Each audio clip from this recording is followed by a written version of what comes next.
Hello and welcome to the lecture series on railways, harbour, tunnelling and airport for the subject code 18 CV 645, module 1, session 9, route alignment surveys.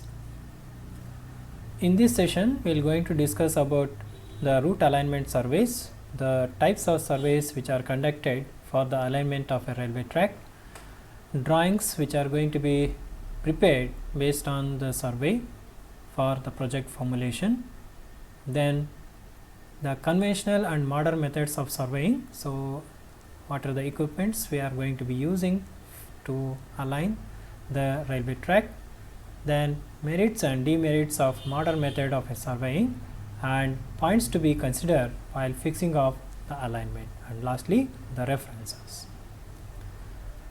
Moving on to the route alignment survey, first we are going to define the word alignment. Alignment of a railway line refers to the direction and position given to the center line of the railway track on the ground in both horizontal and vertical planes. It means the center line are going to be aligned on the actual ground with respect to both horizontal and vertical plane. So, that is going to be called as alignment. So, in general it is called as alignment. If it is going to be referred with a railway line, it is called alignment of railway line. Moving on to the horizontal alignment. So, horizontal alignment refers to the direction of the track in the plan, including the straight path and as well as also the curve which is going to be followed in the entire section. Similarly, the vertical alignment refers to the direction as it follows in the vertical plane, including the level, gradients and the vertical curves. Say for example, if you are going to be aligning a track, okay, say, so this is going to be the center line of the track, roughly I am drawing. So, this is from the point A to point B. So, if you are going to be aligning this center line with respect to the railway track with respect to horizontal plane and vertical plane. Say for example, suppose if you are going to be having a alignment with respect to horizontal plane. So, we may going to be expecting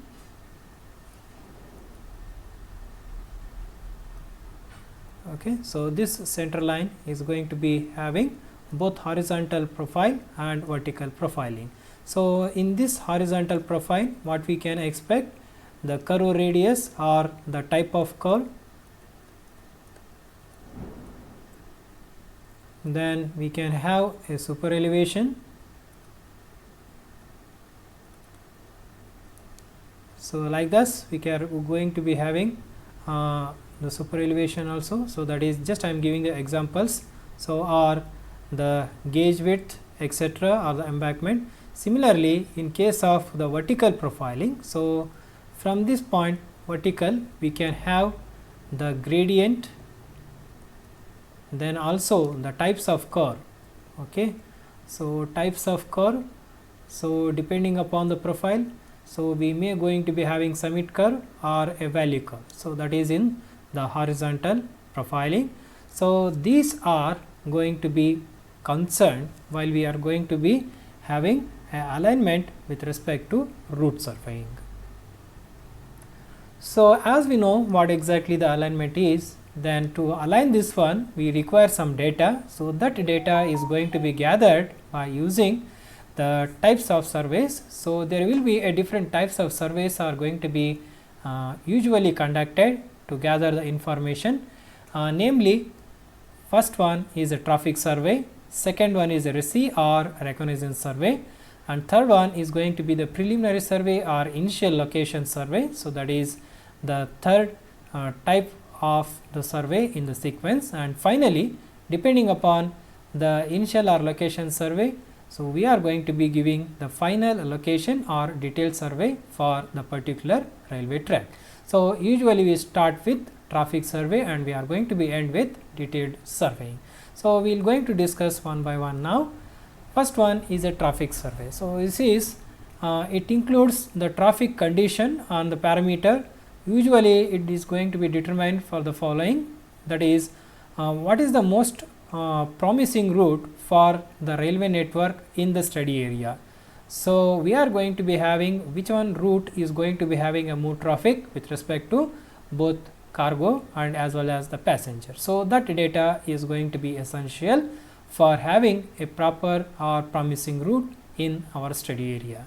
Next is the possible traffic the railway lane will carry. So, what is the load we can expect, or what type of loading or the cargo it has to be transported, and their intensity is also going to be plays a vital role in aligning the railway track.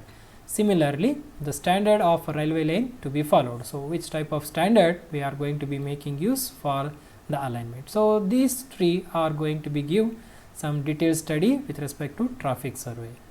So, as I said, the traffic survey start from the type of network or load carrying capacity, etc., etc.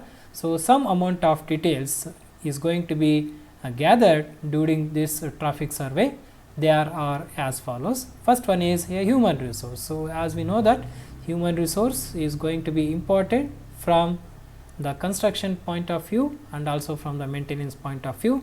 So, human resource going to be including both skilled laborers has been concerned, also the unskilled laborers has been concerned. So, it requires a human resources. So, skilled means technical persons are designing. So, actual construction is with respect to unskilled labor. So, that is the thing we have to take consideration with respect to the study area. Next is the agricultural and mineral resource. So, what are the types of agricultural material, that is the raw material we are being expecting, and what is the mineral resources it is available. Say for example, it may be having for the generation of energy we require coal, or if we are going to be exporting the iron. So, depending upon which type of mineral resource it is available in our study area, that has to be systematically gathered in the second point, that is with respect to agricultural and mineral resource. Next is the pattern of a trade and a commerce. So, which type of trade we are been expecting, and the commodities what he is going to be selling within our study area. So, on commerce with respect to a small, a medium or a large. So, depending upon the type we are going to be having the pattern, and we need to identify it very much clearly. Next is the number of industries which is located, and we can expect the projection based on this agricultural, human resource and the mineral, or with respect to the trade pattern. So, we can project for the next decade, so that what exactly the traffic it is required for the futuristic consideration. So, that is going to be catered in the fourth point, that is with respect to industry. And suppose if any new industries are going to be open, so that projection has to be concerned. Next is, if we talk about with respect to the tourism. So, how much person are going to be attracted towards the study area with respect to the tourism is going to be concerned. So, from that aspect also the traffic survey is going to be getting the information, and it is being collected. Moving on to the next parameter, that is the existing transport facility. So, what are the other modes of transport we are already having it, and how much facilities they are being providing, and that data is also going to be essential. Next is the location of important government and private offices. So, what are the important government offices or private offices it is situated in the study area is also going to be concerned, that is going to be giving an idea about the number of trips or the traffic. Similarly, the planning for the economic development of the area. Suppose if you are going to be having a new industry, so that is with respect to economic development. So, what is going to be the inflow or the traffic it is going to be induced, and what could be the marketing. So, that is going to be with respect to the traffic or the planning with respect to economic development. So, all these are going to be concerned while we talk about the traffic survey. Apart from the this, we may going to be having just a moment. The traffic survey report is usually contains the following information. So as in the previous slide just I had explained, so it is going to be details are collected based on all these parameter. So next one, the traffic survey report should normally include the following information: history of the proposal and terms of references. So the proposal, why the new network or the track is going to be provided, or if it needs to be upgraded, so why we are going to be giving this proposal, so what is the history of that one. Then we are going to be giving the terms of references with respect to the estimate or for in terms of bidding has been concerned. Next, moving on to the general description. So the study area or the importance of the network has to be generally given in general description. So that is some idealistic point we are been making it. That is a salient point of the study. Next is the potentials and prospect. So what is the potentiality if you are going to be provide the network, and what is the prospect, that is going to be viability is to be concerned. Similarly, the industry and economic development and also the traffic projection. So all these, once again, the economic growth that is going to be given highlight. Next is the population projection and volume of passenger traffic that is going to be attracted in the particular study area. Next is the existing rate and the rates to be charged. So that is with respect to economy and the project cost has been concerned. So that is the taxation policies or fee fixation. So there we are going to be come across this existing rates with respect to that needs to be charged for the particular study area. Moving on to the next point, location of a route or routes to be examined, so that the alternative routes and possible extension, so that is also going to be incorporated in the report. Similarly, station site and their importance. So where we are going to situate the station and why it is going to be important with respect to the situated station has been concerned. So some more point we can also include in the report, namely the train services, section capacity and various alternate way to increase this capacity of the network. Next is coaching earning, goods earning, so that is with respect to passenger and cargo.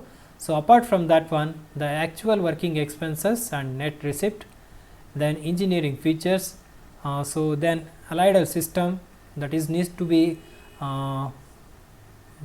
used to operate the network with respect to telecommunication facility, the financial appraisals and concluding remark and recommendation. So that we need to give the conclusion remark whether the track or the traffic intended is going to be served with respect to the budget allocation, or we are going to be giving some strong recommendation for the implementation. So that is with respect to the first point, that is a traffic survey and how the data is being collected, its importance and how we are going to be incorporate the points in the report of traffic survey. Moving on to the second survey is going to be called as a reconnaissance or RESI. So this is a very rapid and rough inspection where we are going to be using the survey instrument, both visual and instrument for physical characteristics of the study area, so which are going to be checked for its suitability with respect to different alignment which are actually marked in the map. So that is prior going to the site, we are going to be start the reconnaissance in the office with respect to the map study. So rough alignment, so 1 or 2 or 3 depending upon the terrain condition, so alternate or possible routes we are going to be marked. So based on that one, the field work with respect to the RESI survey is going to be started. So that is usually 2 to 3 alignment are going to be surveyed in reconnaissance survey. So the main objective of the reconnaissance survey are going to be, as I said, so in the office, after the map study, the actual field work is always going to give the knowledge of the existing physical features on the study area, like the rivers, valley or cultivated land, forest, hilly area, or the existing road network or existing canal. So it is going to give a proper idea and position for our alignment. Similarly, to collect the geological information regarding with respect to nature of a soil, the surface formation of a ground, dip of the existing rock, suppose if it is going to be in the hilly area, what is the hill slope. So, all these are going to be concerned for the proper alignment. So, what is the treatment or the make the soil to be suitable, or it bears our strength for our existing condition or a design or a not. Then with respect to if it is going to be a bridge, so or if any hydraulic structures, if it is going to be come into picture, so we are going to be concerned with respect to dip of the rock. So, that rock bed analysis also going to be gathered in reconnaissance survey.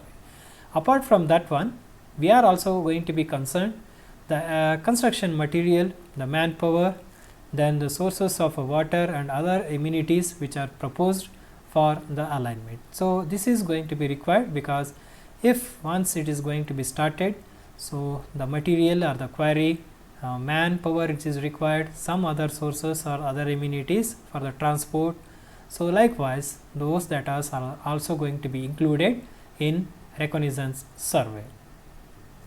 So, apart from that one, so it is going to give an idea about the possible alignment. So, as I said, reconnaissance is going to be carried for 1 or 2 or 3 depending upon the importance of the project has been concerned.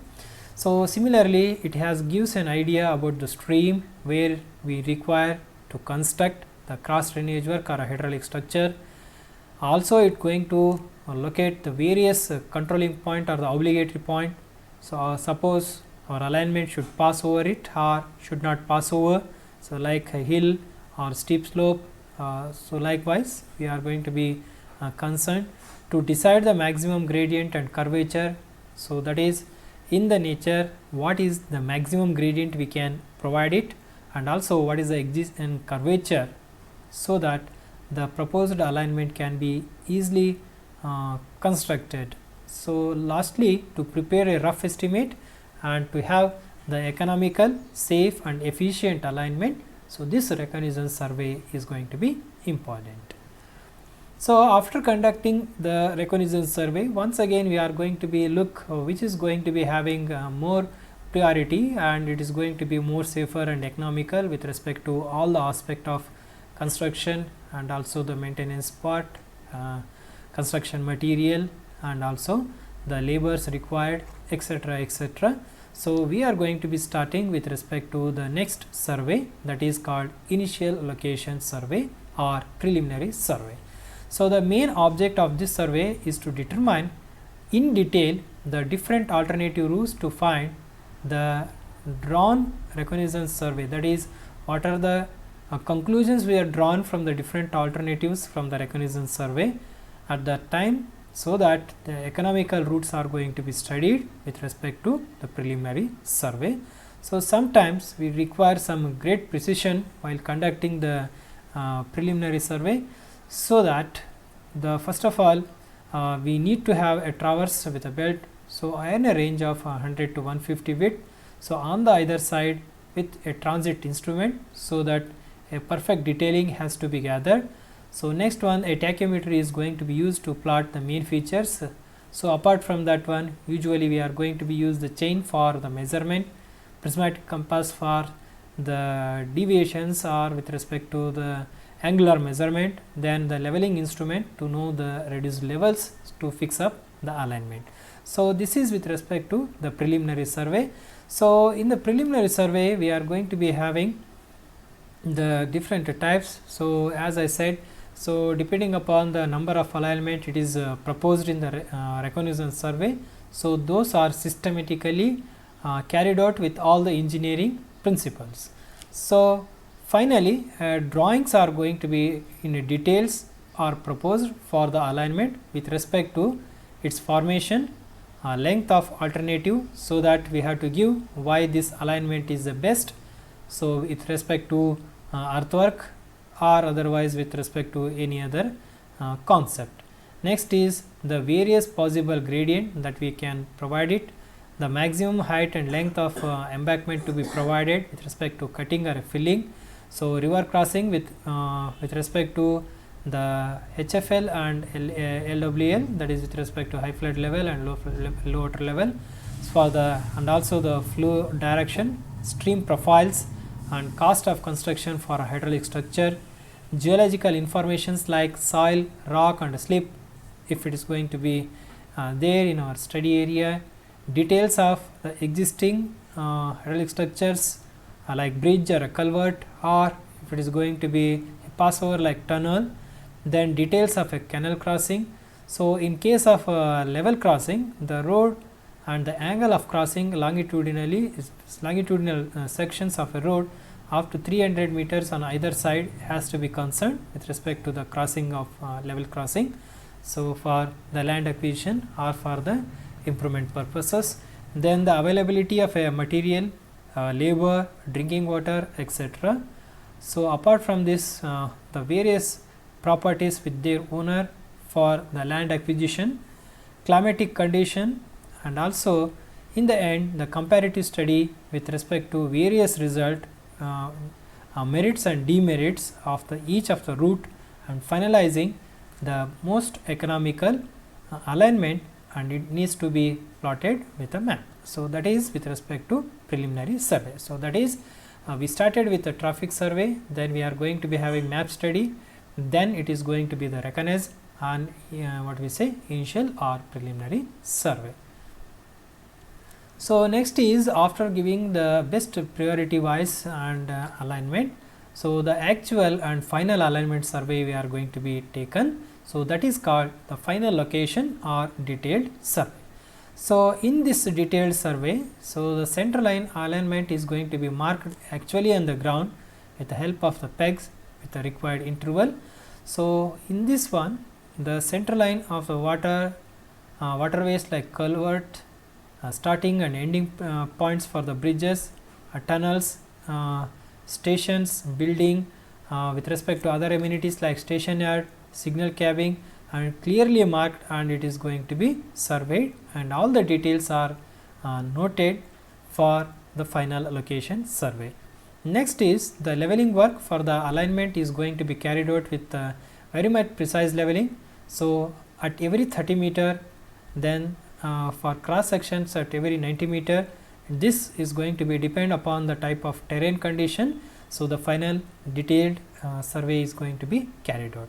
Apart from that one, the actual magnetic bearing for the tangent should be taken with a care for every curve, also in case of level ground. So, that is with respect to the variations with respect to deviation in the alignment.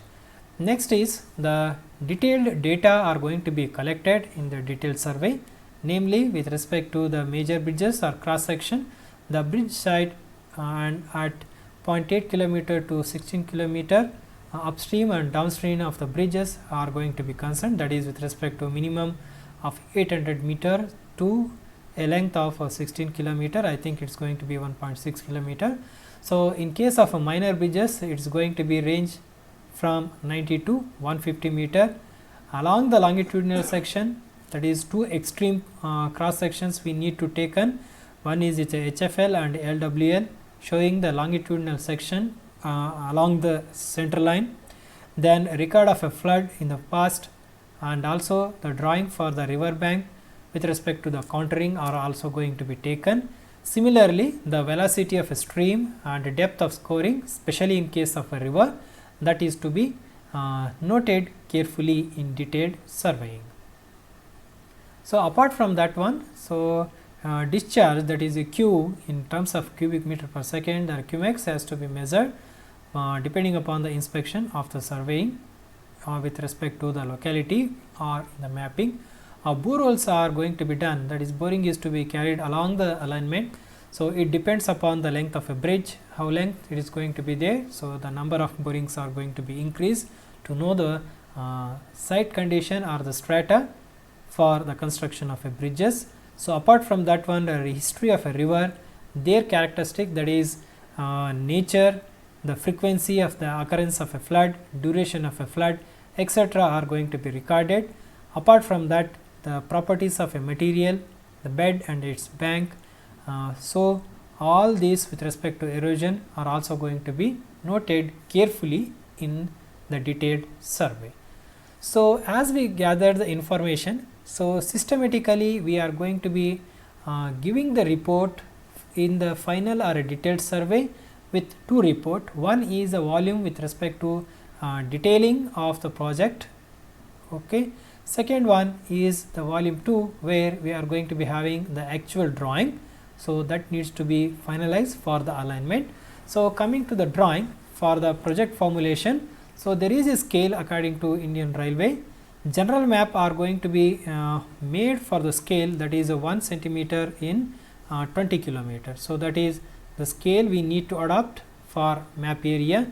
For index mapping, we need to adopt the scale of 1 centimeter in 2.5 kilometer. Then horizontal scale is going to be 1 centimeter for every 500 meter, and for vertical 1 centimeter going to be 12.5 meters. Then for the plan of a horizontal alignment, that is, if we are going to be finalizing the plan for horizontal alignment, it should have 1 centimeter is going to be 50 meter scale. Similarly, vertical scale is going to be 1 centimeter to 5 meter. So, that is the scale we are going to be adapting while having a design drawing for the project report. So, apart from that one, the contour plans with a suitable interval, that is not fixed because of the varied terrain conditions. So, we can fix up according to the engineering judgment. So, similarly, the longitudinal sections for bridges more than 9 meters. So, we have to have longitudinal sections also to be produced according to the scale. Then the station adds. So, the station adds are going to be marked with the scale of 1 centimeter to 50 meter scale.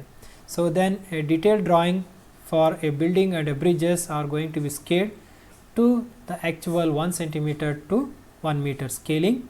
So, similarly for grade separators or the crossings as concerned 1 centimeter to 1 centimeter to 50 meter. Then for a detailed hydraulic structure and river crossing should be within 300 meter on the either side of the center line, and the scale is once again 1 centimeter to 50 meter. So, depending upon this scale, the actual drawing has to be made and report has to be ready for the project formulation. So, as I said, the project after finalizing the alignment, we have to produce the two report. One is a project report and drawing. So, drawing that I had already explained. So, next is a volume with respect to the project report. So, what exactly the report should consist of?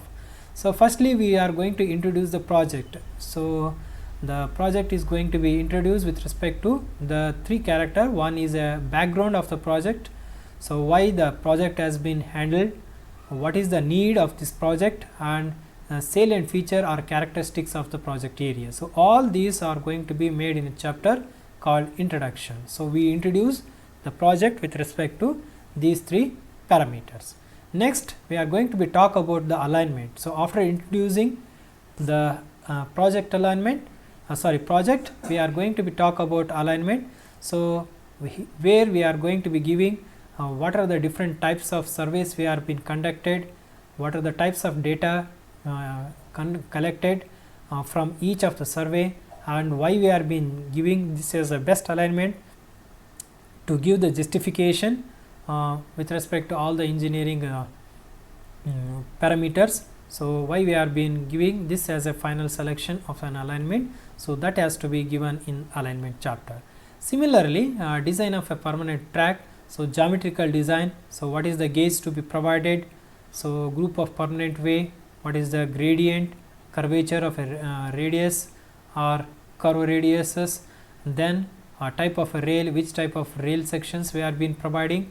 So, depending upon the section, so we may going to be having a welded rail, it may be of a short weld or a continuous or a long weld. So, apart from that one, depending upon the design or the traffic condition, so what is the expected load, a type of sleepers to be provided, ballast of a profiling, then intervening stations, then station equipment. So, all these are going to be clubbed in one chapter called design of permanent track. Similarly, so as after giving the design and alignment, so actual construction, So, from that aspect, the construction chapter should include the method of construction, the principle adopted for the construction of permanent way, hydraulic structures, service buildings, etc., rough cost estimation, and how do you going to schedule the work from the scratch to the end of the project. That is a detailed construction scheduling and planning has to be done. Then institutional arrangement. So, how we are going to implement this project into the reality. So, all these salient key factors to be concerned while you put up a report for a project. So that is with respect to the alignment has been concerned. Just I am going to be brushing out a few important points. So, always study is going to be start from scratch. It start from usually from the map study, then we are going to be end with the final and detailing with respect to two volumes of a report. One is with respect to detailed or salient features of the study area and why it is going to be required, and all the budgeting or all the engineering concepts are explained in detailed report. Sufficient drawings to the scales are reproduced in the drawing report. So, that is with respect to alignment has been concerned. So, moving on to the next concept. So, to have the survey, we are going to be using different types of surveying instrument. So, we are going to be covering in this session with respect to conventional and modern methods of surveying. So, moving on to the conventional method. So, just look at the title of this table. So, NEMA is going to be a conventional one. So, in the conventional we are going to be using the chain and tape. So, that is for linear measurement. The purpose is the linear measurement. Similarly, if we are going to be use the conventional equipment, a barometer, so that is due we can have a relative height with respect to various point, we can measure it by using the barometer. Abney level, so this Abney level is going to be used for the angular and slope measurement. So, prismatic compass for the magnetic bearing, then the binocular telescope for long distance object viewing, then the pedometer for the length, length apart from the chain. So, then the theodolite as a traversing instrument, then the tachyometer for plotting the main features, a dumpy level for reduced levels both in longitudinal and cross sectional profiling, plane table, that is a conventional method to have a drawing and also some interior details of the study. So, all these are going to be a conventional tools or the instrument used to serve the intended purpose of the survey. Moving on to the modern surveying instruments and a technique. So, as we know that these are all traditional or conventional methods of surveying. So, in the modern method we are going to be having electronic distance measurement, that is called EDM instrument, total station, laser guided surveying, global positioning system, that is a GPS, geographical information system GIS, remote sensing, and also the satellite imagery. So, all these are going to be come under the modern methods or advanced methods of surveying technique which are adapted for the alignment. So, we are talked about the conventional method and the modern method and the instruments we are using it. So, some of the merits, if you are going to be using the modern method, they are going to be first is the rapid process of surveying. So, that is going to be quicker if you are going to be using the modern method. Then the precise definitions of a project and feasibility stage is going to be helpful. So, it uses optimum resources in planning, it accelerates the construction programming. So, there is a considerable reduction in the time and also the cost overrun is going to be nominal or minimal. A comprehensive and updated map will going to give the synoptic view of the existing ground, and it eliminates the man error in recording and reproducing of the map. So, that is the major advantage. So, updating the correction to the old map simply by the field work.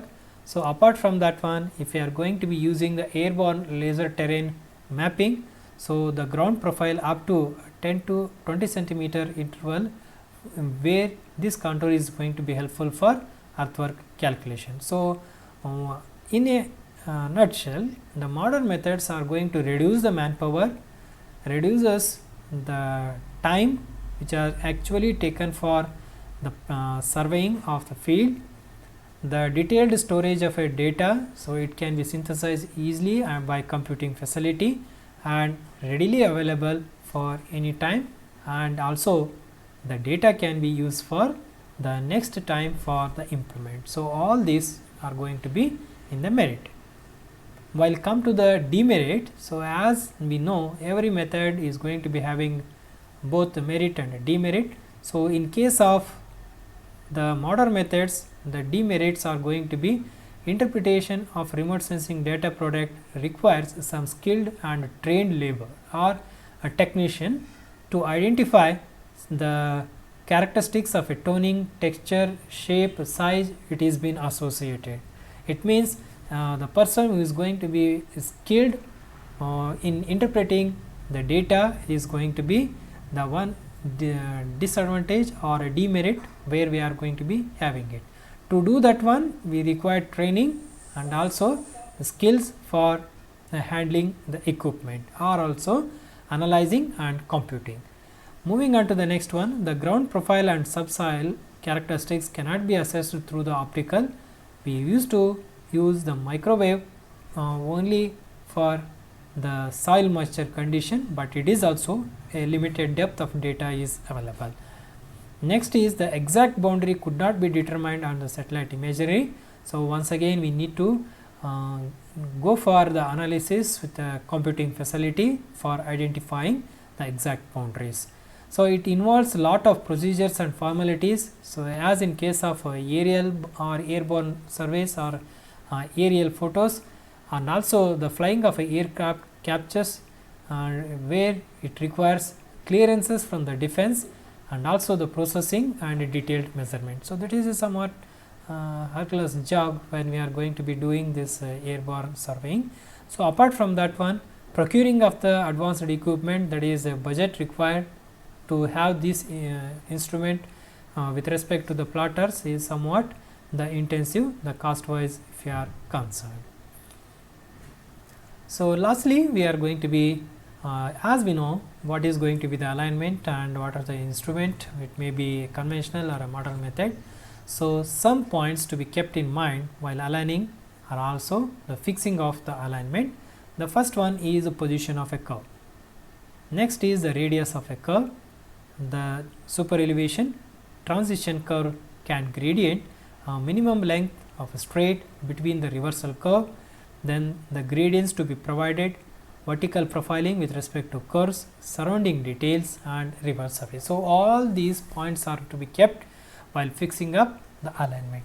So, that is position of a curve means depending upon the nature and the position. So, where to be provide the curve. So, it may be simple circular or reverse depending upon the position. So, we are going to be giving the justification the type of a curve. Similarly, radius of a curvature. So, depending upon the terrain and designed condition. So, before fixing up the alignment, is it going to be suitable with respect to the given guidelines. Similarly, with respect to super elevation and all the geometrical aspect, it has been listed out here. So, these salient features are points to be concerned while we are going to giving the final and fixing up the alignment. So, to prepare this session, so once again we are referring the standard textbook, it is given in the syllabus and with respect to the web references also. Thank you.